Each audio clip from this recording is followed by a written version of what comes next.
Welcome to the CBS Radio Mystery Theater Archives, the only YouTube channel which has the original classic episodes of the CBS Radio Mystery Theater in order with no ads.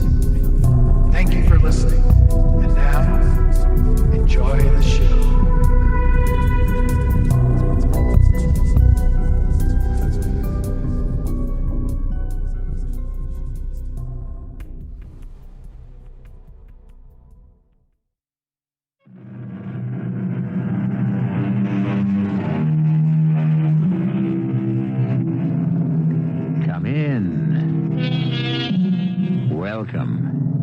I'm E.G. Marshall. There's a wonderful adjective of Scottish derivation, eldritch. It means weird, eerie, uncanny. And what, in the murk of night, particularly on Halloween, is more eldritch than the faraway sound of muffled bagpipes drifting across a Scottish moor? The reason for that droning, mournful, half-heard skirl is the subject of this tale. Steenie Stinson, I have offered you freedom this Halloween night.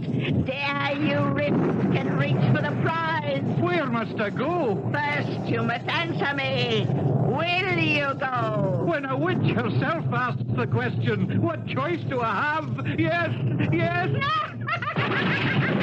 Then hold fast, Steve Stinson. You're on your way to hell!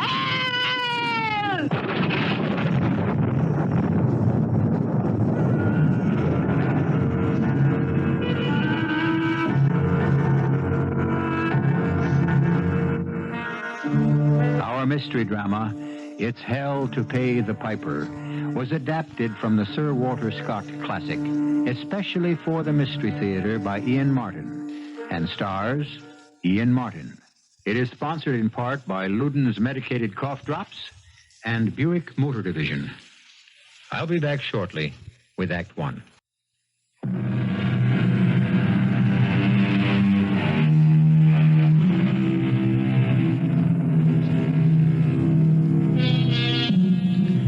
This is a legend handed down from father to son from the 18th century. The lord of a district exacted fealty and fees from all who lived on his land. The lord was an absolute ruler over his small domain, with no one to defy him but the witches, the bogles, the warlocks, and the carlins, the mystic folk of Scottish legend, of whom let man beware as of the devil himself. And once having brushed with them, the penance a man pays follows him the rest of his time, especially if they should have caught him the night before All Saints' Day, the night we know today as Halloween. Who is that there, then? Who else but Steenson himself would be out on a night like this? Oh, there, boy. I'm glad to see you. I was worried you might have defected this last year of penance. Not likely after all I have lived through. 13 years. Off with you, and into the kirk, while I stand guard by the door. You have your pipes? Okay, right here in their mahogany box. But whether I'll have the strength to blow on them for 6 hours, I don't know. I'm not as young as I used to be. Nor am I. Where are we now? We want to keep that soul of yours out of hell.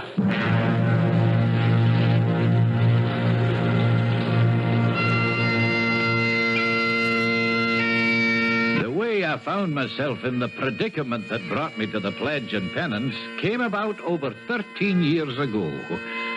The laird up at Red Gauntlet Castle was Sir Robert then, and in King Charles' time, he was in great favour. Far and wide, though, was he hated and feared. Men thought he had a compact with the devil, that he was proof against steel, and that bullets hopped off of his buff coat like hailstones on a rock. For all that, he wasn't a bad master to those loyal to him, the likes of me, for example, who was a kind of favourite to him for my playing the pipes. But at the time a story begins, Oh, I was in dire trouble with the master. It's not as if I was asking for the moon, Jock. You might as well for all the silver you'll get from me, Steenie Steenson.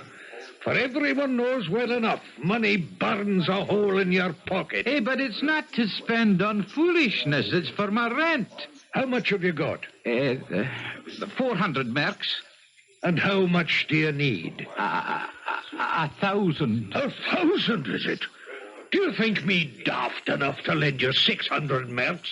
I couldn't meet the spring reckoning either. It's for 2 terms. Well, what happened when you came to Sir Robert empty-handed? My knees were like to melt with fright. He was bad with the gout then, and it was all old Dougal, his manager, and old Hutchin, his butler, could do to hold him down in the chair when I told him I came empty-handed.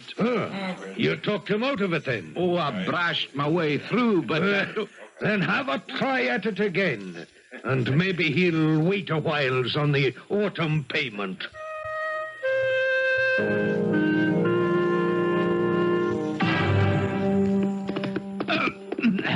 There now, laddie. Now you bide a wee till I calm down Mary inside, and then I'll put you away in the barn. Is that you, Steenson? Oh, the very man, Mary, my sweet. Well, don't give me any of your soft talk. Get yourself inside here and tell me, did you raise the rent? Not all of it. How can you be so calm with that old devil of a laird sitting up there, ready to throw us out of home and fireside? Oh, well, I might have known.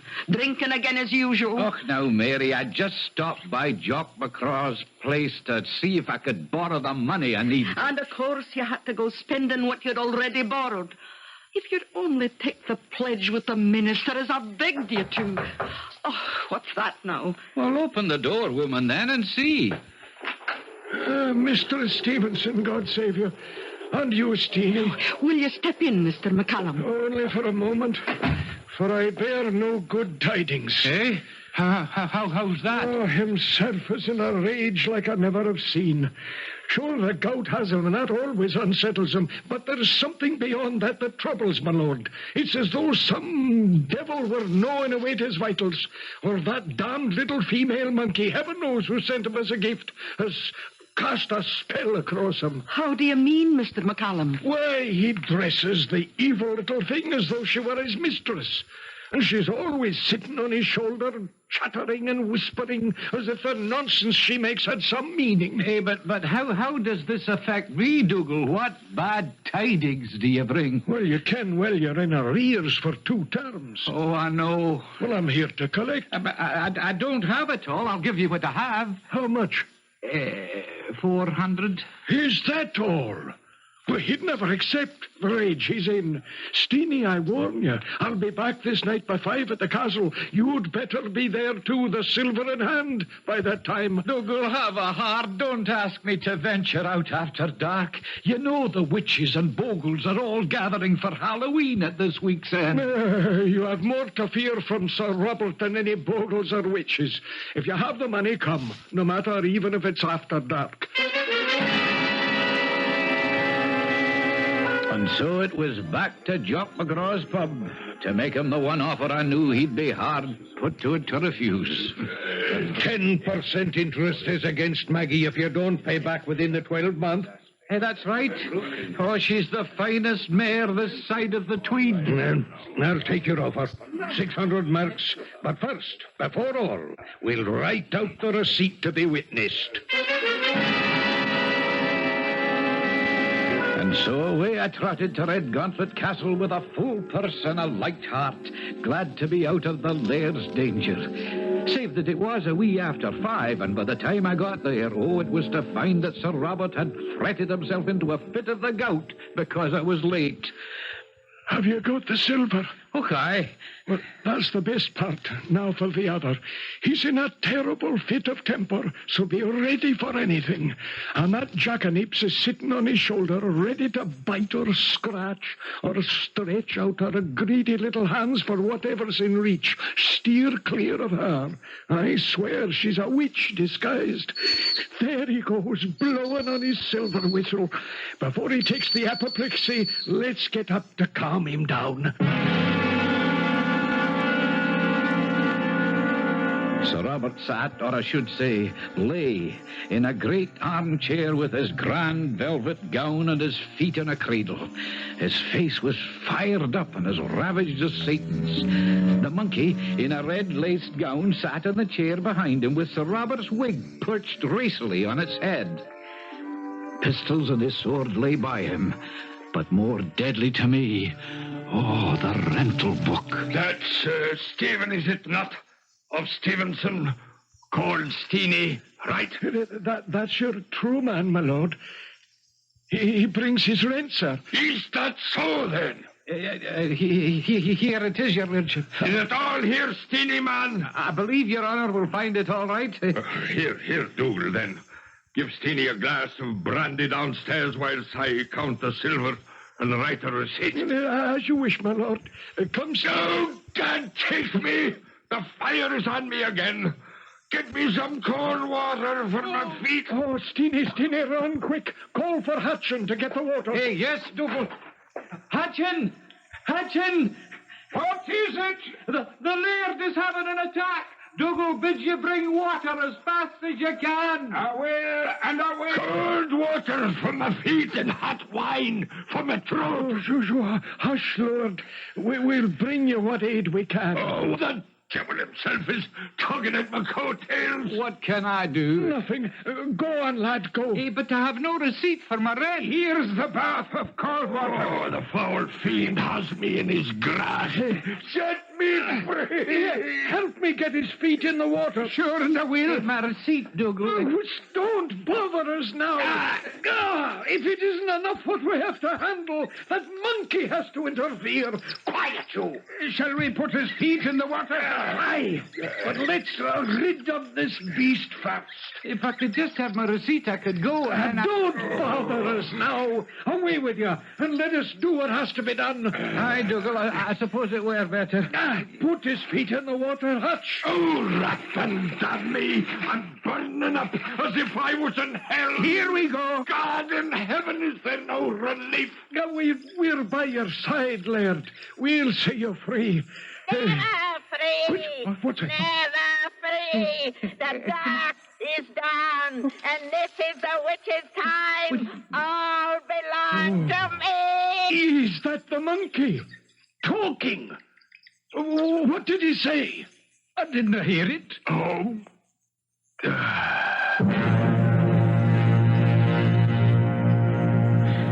But I heard the monkey talking, and I went running as fast as my heels might carry me out into the darkling night, knowing the laird had gone to his just deserts, and that tonight the devil and all was abroad.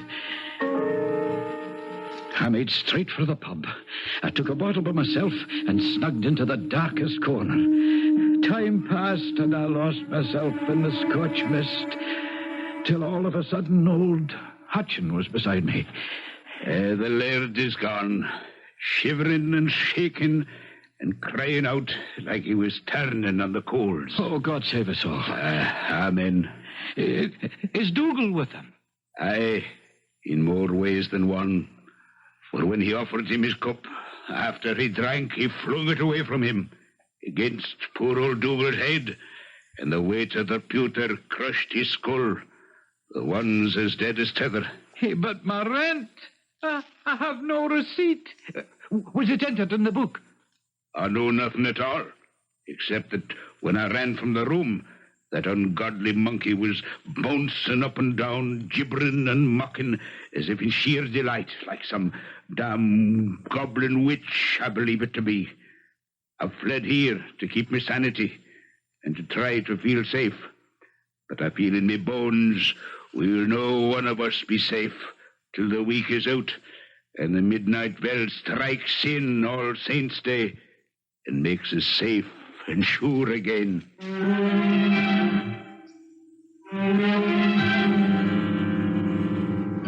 So the rent is paid, but Stephen Stevenson has no receipt, and the laird is dead, and with him the only witness that it was ever paid. And this is only leading up to that baleful night in Scottish legend, a far cry from our only mischievous trick-or-treat night, a night when all the fiends of hell are free to roam before the dawn of All Saints' Day drove them back into hiding and darkness. I shall return shortly with Act 2.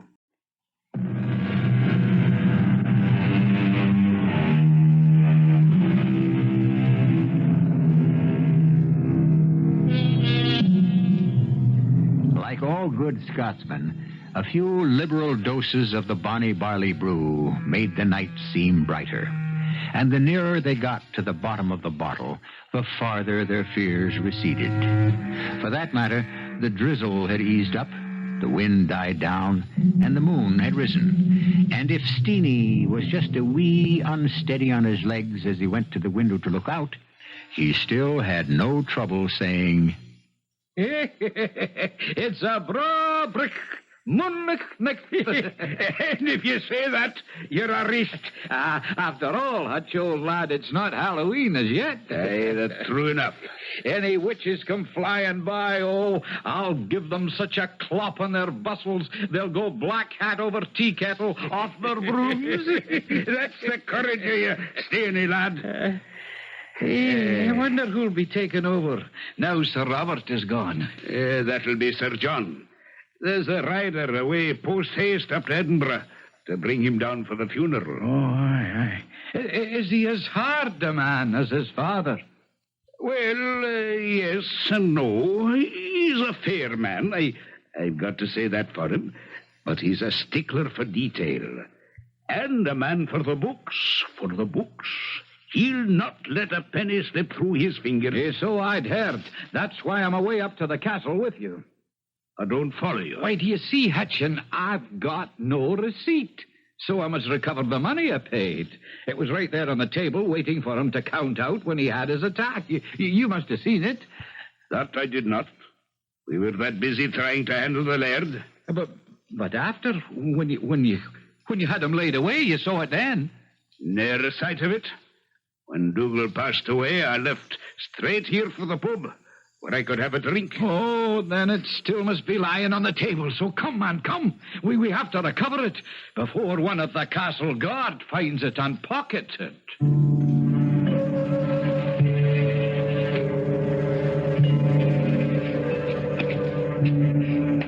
It's awful quiet here in the castle. Aye, it's like as if it were empty of everybody but the dead. Here, let's in and get you your money. Now, where could it be? On the table here, by the rent book, alongside the chair. Oh, no. What is it? It's gone. Could Dougal have taken it? No. I laid him out myself, and there wasn't over a handful of coins in his pocket. Well, it's got to be somewhere. Let's have a look in his desk. Don't be touching that. Here, have your head for it. How can he? The man is dead, is he not? Good God defend us. What was that? The master's whistle. Woe be to either Dougal or me if we never answered his summons. Oh, where are you going, Hutch? It came from his bedroom. He's calling me. How can he be? He's dead. I don't know. I only know when the whistle blows on the pain of my own life, I answer its call.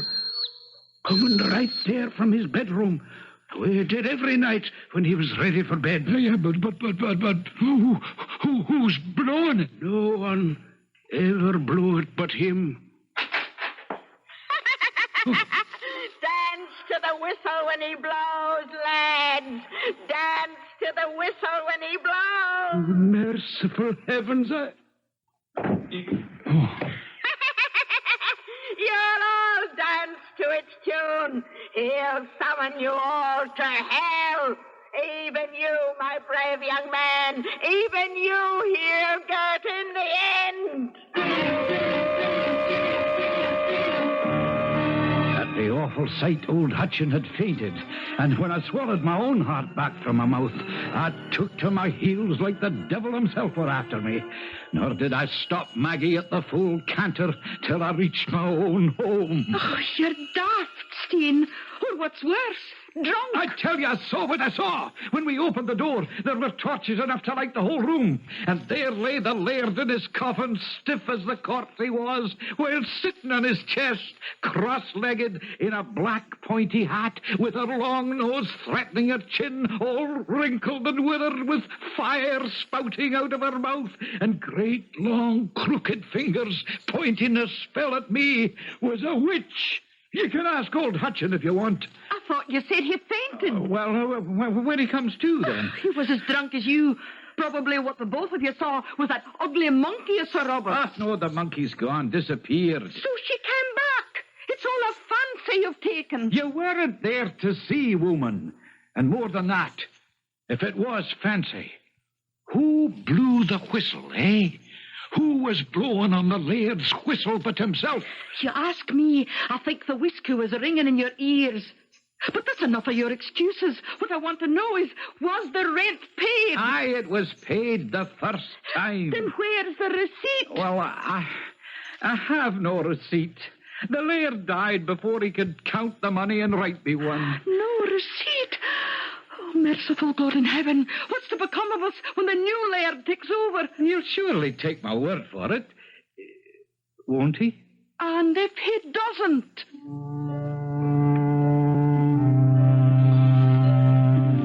It didn't take me long to find out just how Sir John was disposed. For wasn't it on Halloween night its very self I was summoned to the castle? Oh, a wild night with the wind whistling and the moon buried in scudding clouds and the rain slanting down and soaking through the thickest wool, right down to the skin. At the castle, Hutchin took me to Sir John to introduce me and let me tell my story. He sat straight in his father's chair in deep mourning. Sorry to bring you abroad on such a wild night. Goodman Stevenson, was it? Aye, that's it. It's Steenie Stevenson to all that know me. I hear you're a good man with the bagpipes. Oh, I played for your father, sir, and I hope to play for you. Anytime you command me, I'll always be ready. I'll remember that once we have finished our business. Oh, yes, sir. His was a sudden call. He'll be missed in the country. No time to set his house in order, and he left behind a tangled web to unweave. Let me see in the rent book. Yeah, you are down here for 2 quarters rent behind the hand, due at last term. If it please your honor, Sir John, I paid that to your father. Well, you took a receipt then, doubtless, and can produce it. Oh, well, indeed, I hadn't the time, and please your honor. For no sooner had I set down the silver, and your father had drawn it to him to count and write out the receipt, than he was taken with the pains that removed him. Oh, my. Well, that was unlucky, was it not? But you may be paid it in the presence of someone, Steenie. I want only the simplest reassurance. Well, troth, Sir John, there was nobody in the room at the paying but Dougal McCallum, his ground officer. But, as your honor knows, he's already followed his old master. It's very unlucky again. The man you paid the money to is dead. The man who witnessed the payment is dead, too. And the money appears to have disappeared. Now, how am I to credit all this? Hutchin was here, sir. I have already questioned Hutchin. He never saw. And when you came back to the house, there was no evidence it had ever existed. Oh. But I must beg that you cease this silly masquerade. For, Stephen, I must tell you that you must pay or flit. Leave my house? But where would I go? If you have creditors, maybe to a debtor's prison, and think yourself fortunate that my judgment on you is not harsher. Do you suppose I have the money? Oh, far be it from me to say so. Do you charge any of my people with having taken it. Well, I would be loath to charge them that may be innocent, and if there be anyone that is guilty, I have no proof. Then, if there is a word of truth in your story, the money must be somewhere. Now, where do you suppose it to be? Well, if you will have my thoughts on it, Laird, then here they are. In hell, along with your father, his unholy monkey, and his silver whistle. Down the stairs I ran out of that parlour, while all the time the Laird was swearing blood and wounds behind me, as fast as ever did Sir Robert before him, and roaring for the bailiff and the baron officer. Aye, Maggie, ye may well cry out this night, for the devil is to pay. I threw myself on Maggie's back and was off into the night. First off, I didn't know where I was headed, just so it was away from Red Gauntlet and Sir John's wrath. Then, in the cold and the damp, with the wind skirting around like a wild thing, I knew where I was going, and the 2 reasons why. Jock McGraw's pub. What ails you, man? Are you a friend of mine? Well, I'd thought to be. Then lend me a hand, Jock, or there's no other way. I'm to be cast out for no payment of rent, and for what I just said to the new laird. And I no doubt will soon be dancing at the end of a rope if I can't raise the money. What happened to what I gave you the loan of? Well, it was paid to the old laird the night he died. But he never gave me a receipt, and the money just vanished into thin air. Well, you have the gall to ask me for money when you've thrown away what I gave you already? Do you hear me all now?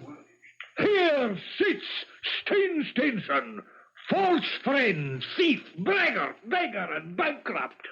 The laird and his officers are after him, so help me hold him till I catch him, for I have claim on his horse before any. Stand back, all of you, or any man that approaches me near, I'll run him through. For I'm a desperate man this night, and to save my heart and home and my family, I'll ride the wind with the witches abroad, even if it blows me all the way to hell itself.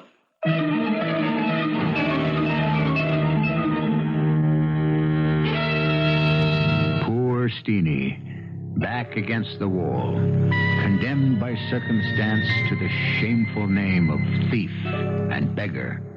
2 names a Scotsman cannot abide. But an even worse fate awaits him as he rides through the Halloween night, when the graves gape open and the souls of the dead join the wild feast of demons and witches and all who cause mischief in this world and the other. A world which Steenie, in his anguish, mentioned by name, never dreaming his challenge might be taken up, and where his only redress for his wrongs will be found out of this world. I'll return shortly with Act 3.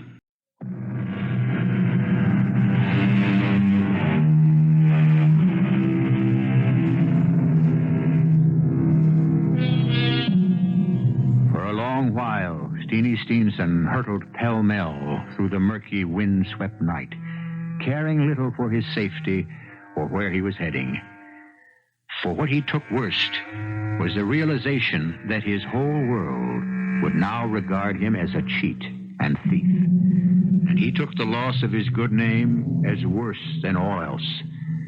The night turned darker, and the trees blackened it even more yet as he found himself in Pitmurky's wood.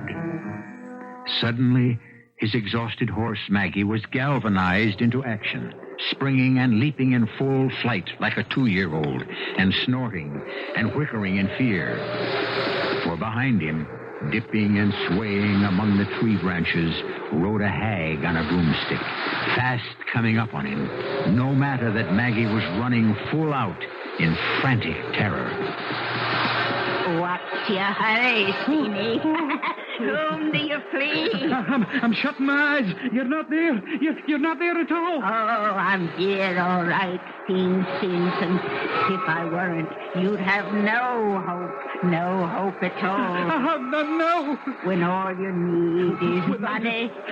Without it, I've lost everything. My good name, my wife, my home, and for all I know, my head. But with it, you could have all back. Oh, only if you can lend me the money, mistress, whoever you are, and wait a long day for it. I have no other hope on earth. But there may be some under the earth. Under the earth. Do you hear the word?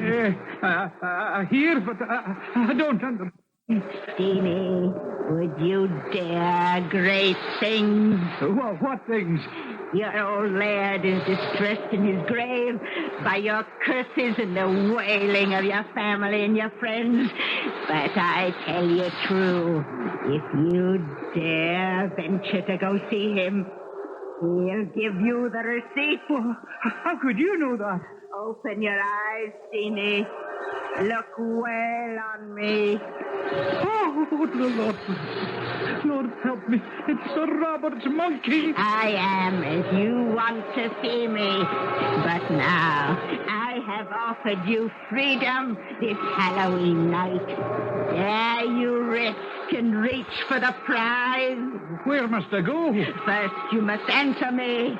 Will you go? Oh, what choice do I have? Yes, yes.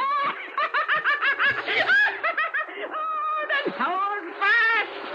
Steenie Stevenson, you're on your way to hell.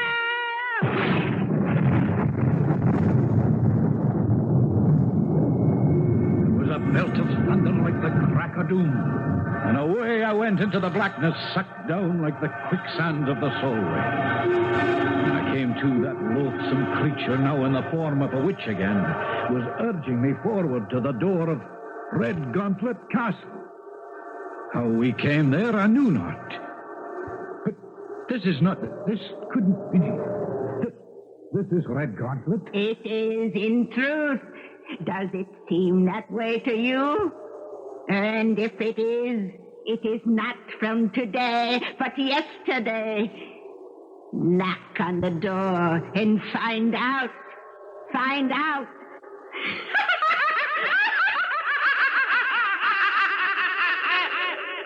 If Sir Robert's death could only be a dream.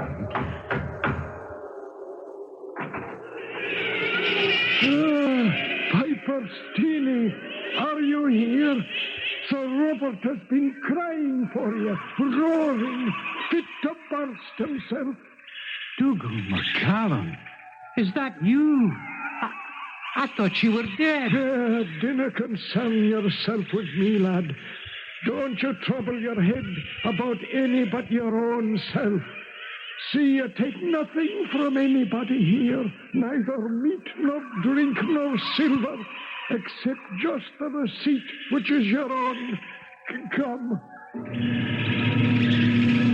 Up and round the great staircase, Dougal led me to the banqueting hall. And the Lord take us in keeping. What a ghastly set of revelers sat about that table. You might as well know where you are, Steenie. With her head under her arm. Mary, Queen of Scots, till they struck her head from her shoulders. And the fat man with the veins in his nose. Henry VIII, who's as much at home here as old Nick himself. Oh, it's enough to turn the nails blue. They would, were I to name the rest. Attila the Hun, Macbeth, and yonder in the corner, Judas himself. But you've been noticed by Sir Robert. Steenie! Steenie the piper, come at last. Come forward, lad, and you'll give us a tune on the pipes. But first, have you settled with my son for the rent? Indeed I have not, Laird. Sir John will not settle with me without a receipt. You shall have that for a tune on the pipe. Remember what I said. Take or do nothing but get the receipt. I beg the Laird to excuse me. I'm tired and I'm afeard and I'm that cold. I don't think I have to fill the bag. Well, then you must eat and drink, lad, for we do little else here. Oh, I beg you to forgive me, sir, but I came here neither to eat, nor to drink, nor to make minstrelsy, but only to ask what is my own, to know what happened to the money I paid, and to get a discharge for it. Now, dammy, there's no gainsaying you, Steenie, so here is your receipt. And for the money, my dog whelp of a son may go look for it in the cat's cradle. Oh, I give you my thanks, and I beg leave to withdraw. No, not a step yet. Here we do nothing for nothing. So you must return this Halloween at 12-month to pay your master the homage that you owe me for my protection. I refer myself not to your pleasure, but to God's.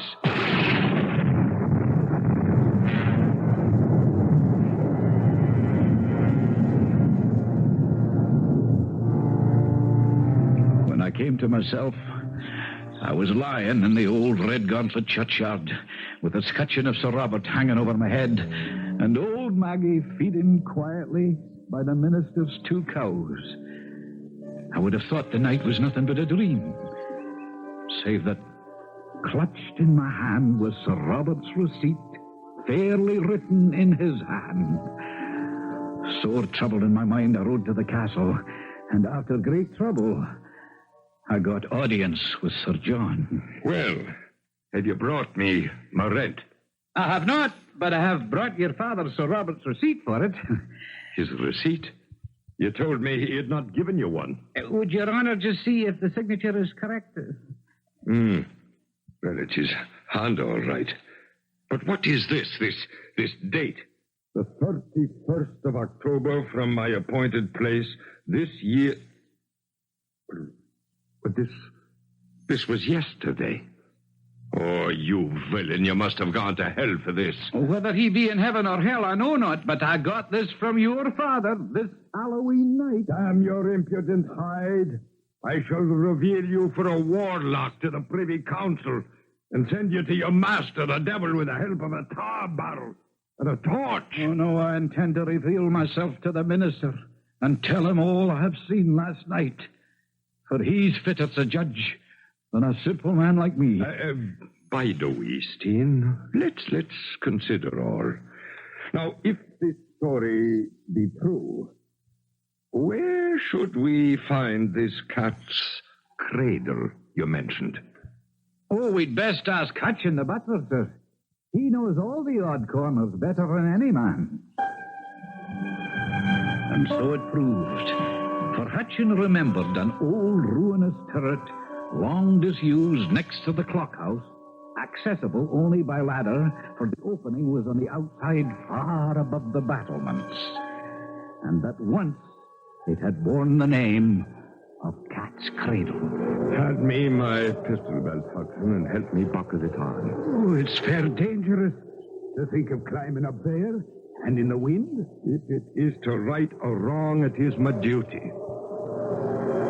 Slowly and carefully, he climbed the ladder and disappeared into the turret. Then, of a sudden came... Hey, are you all right, my lord? Aye, and all is right. I have found your money. Here is the real culprit. Make sure I've made a thorough job of making it dead. What he had thrown down at my feet and Hutchins was the lifeless body of the monkey or ape or whatever it was. And later in the study, Sir John explained. I want to make amends to you, Steenie. Here is your money, which I found among many things stolen away and missing through the years, which that witch imp had carried away to line its nest. Now keep it, and pay your debts. You shall have a year free to catch up again. Oh, Your Honor. Now, wait. I have not finished. I would wish no questions as to the health of my father's soul. So I think we could do better to lay all the damage on the monkey. That is, to forget your dream in Pitmurky Wood. You had a good deal from the bottle, and it would be hard to be sure of much. As As for this document, well, it's a queer kind of thing. It would be best to put it in the fire. Hey, but queer as it is, Sir John, it's all the voucher I have. I will bear the contents to your credit in the rental book. It will be done with witnesses.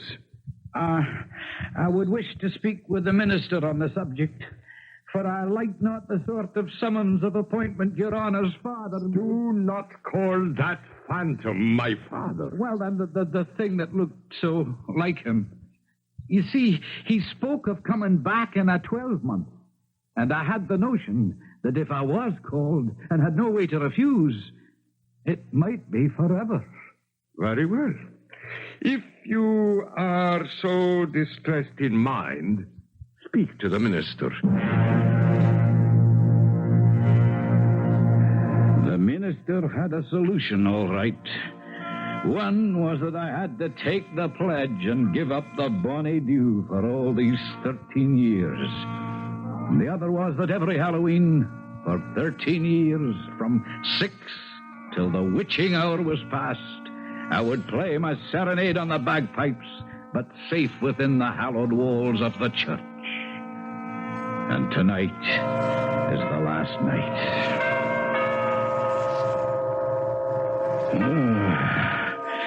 Will that be the end of it at last, Minister? Aye. Off you go home, Steenie. You're safe at last. Home? Home, is it? Oh, no. I've cast out the spell now, and my first stop is going to be back at the pub. Fill it up, Chuck, lad. Fill it up. What a terrible thing. What is that, Steenie? My mouth is watering so for a taste at last that I'm afraid I'll dilute the bonny whiskey. No fear with a glass that full. Here, bottoms up. Hey, bottoms up. Hey. Oh, Steenie, lad. What's with you at all? Wasting good spirits like that. Are they good spirits? Did I ever serve anything else? Well, then drink this drink and tell me if it's all as it should be. Taste it for yourself. You'll know have to wring my arm. The best. You'll never find any better whiskey. Oh, no. Oh, what they've done to me. The spell is not all over. I've lost my taste for whiskey. I'll be a teetotaler all my life.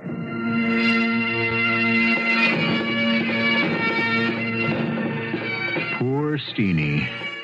Or perhaps not so poor, for he lived to the ripe old age of 101. And though he never touched a drink again, he never saw a ghost again either. Perhaps there never was a witch, but only an alien creature like a monkey, and a few of the illusions that smoke out of a whiskey bottle and create tales and legends, the like of this. I'll be back shortly.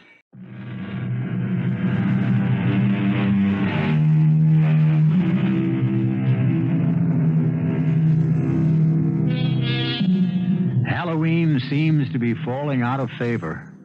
The hordes of small spooks, tiny skeletons, lipstick-smeared clowns, the homemade costumes from Dad's old top hat to pinned-up baggy trousers, the mock witches in Mother's old nightgown, no longer roam the streets in such numbers, and fewer are the houses that are ready for trick or treat.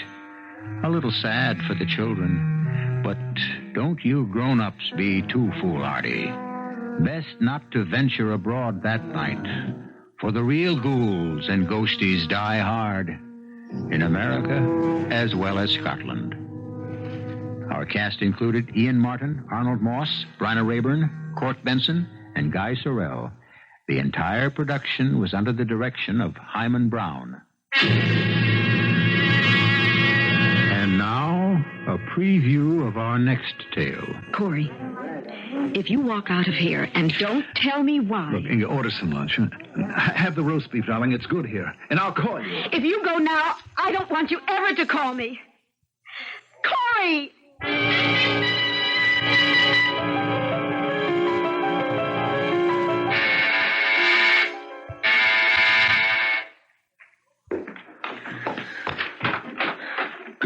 slam the door in my face.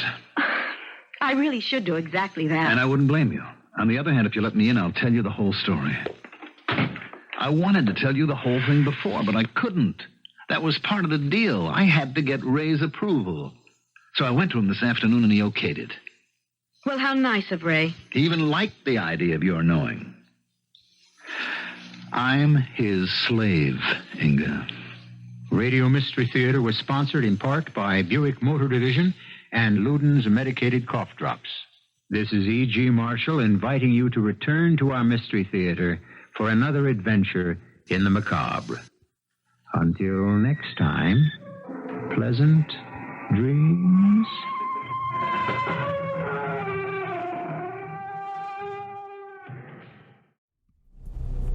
I hope you enjoyed this episode of CBS Radio Mystery Theater.